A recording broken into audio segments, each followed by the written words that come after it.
Sir, આપણો પરિચય જણાવશો? Anil Kela, member bar council of Gujarat. સાહેબ, બાર કાઉન્સિલના જે ઇલેક્શન થવા આવી રહ્યા છે અને એમાં તમે 5મી ટર્મ ઇલેક્શન લડી રહ્યા છો, સાહેબ એના વિશે શું કહેશો? તારીખ 6/3/2026 રોજ ગુજરાત રાજ્યના 1,20,000 જેટલા ધારાસભ્યોની માતૃ સંસ્થા બાર કાઉન્સિલ ઓફ ગુજરાતનું ઇલેક્શન થવા જઈ રહ્યું છે. છેલ્લી 4 ટર્મથી ગુજરાતના વકીલો માટે મેં ખૂબ જ ખંતથી, નિષ્ઠાથી મેં સફળ કામગીરી બજાવેલ છે અને બાર કાઉન્સિલનું ભંડોળ જે 3 કરોડ રૂપિયા હતું તેને 4 ટર્મમાં 150 કરોડ સુધી પહોંચાડ્યું છે તેવી ભગીરથ કામગીરી કરેલ છે.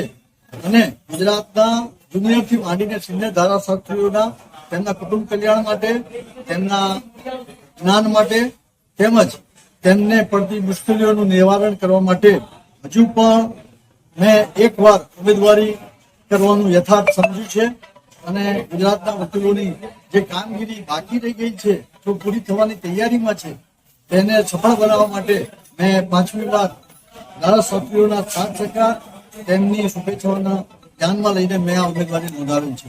સર, ધારાશાસ્ત્રીઓને શું સંદેશ આપવા માંગશો?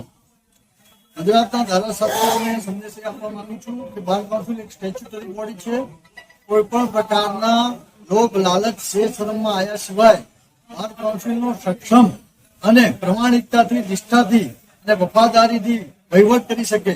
બાર કાઉન્સિલના એડમિનિસ્ટ્રેટિવ વર્ક તેમજ નાણાકીય ખર્ચાઓની પણ જેની પાસે સમજ હોય અને તેનું સંચાલન કરી શકે એવી નિષ્ઠાવાન, મેચ્યોર અને ઇન્ટિગ્રિટી રાખતા હોય, ટ્રાન્સપરન્સી કરી શકતા હોય તેવા ઉમેદવારોને પ્રથમ પસંદગીનો વોટ આપવા માટે બાર કાઉન્સિલના ગુજરાતની ચૂંટણીમાં ધારાસભ્યોને મત આપવા માટે આહવાન આપું.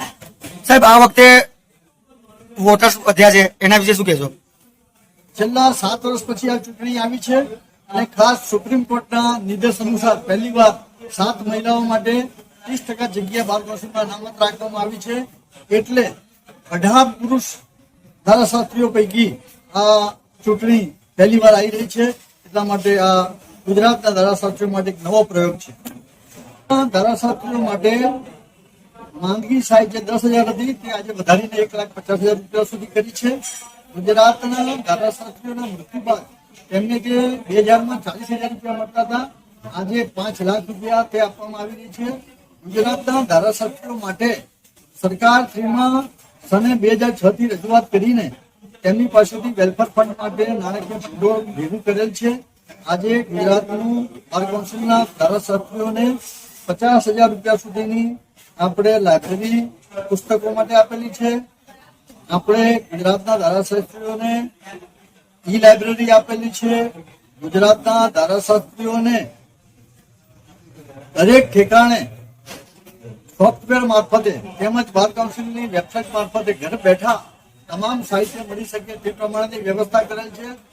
હાલમાં પણ ગુજરાતના ધારાશાસ્ત્રીઓને 7.5 થી 10 લાખ રૂપિયા સુધી મૃત્યુ સહાય મળે તેમજ 2.5 લાખ ઉપરાંત માંદગી સહાય મળે તે માટેની કામગીરી કરવાની બાકી છે. અને પ્રોટેક્શન એક્ટ જે કેન્દ્ર સરકારમાં તૈયાર થઈને પડ્યો છે તે આવનાર 3 થી 4 મહિનામાં અમલમાં આવે તે કામગીરી કરવાની છે. અને ગુજરાતના ધારાશાસ્ત્રીઓને કેન્દ્ર સરકાર મારફતે તેમના અને તેમના પરિવારને મેડિક્લેમ માટે 10 લાખ રૂપિયા સુધીની જોગવાઈ થાય તેમજ મૃત્યુ સહાય માટે ડેથ ક્લેમ માટે 10 લાખ રૂપિયા સુધી જોગવાઈ થાય. એક બિલ પણ કેન્દ્ર સરકાર સમક્ષ પાસ થવાના તબક્કામાં છે, તો તે કામગીરીઓ પૂર્ણ કરવાની છે.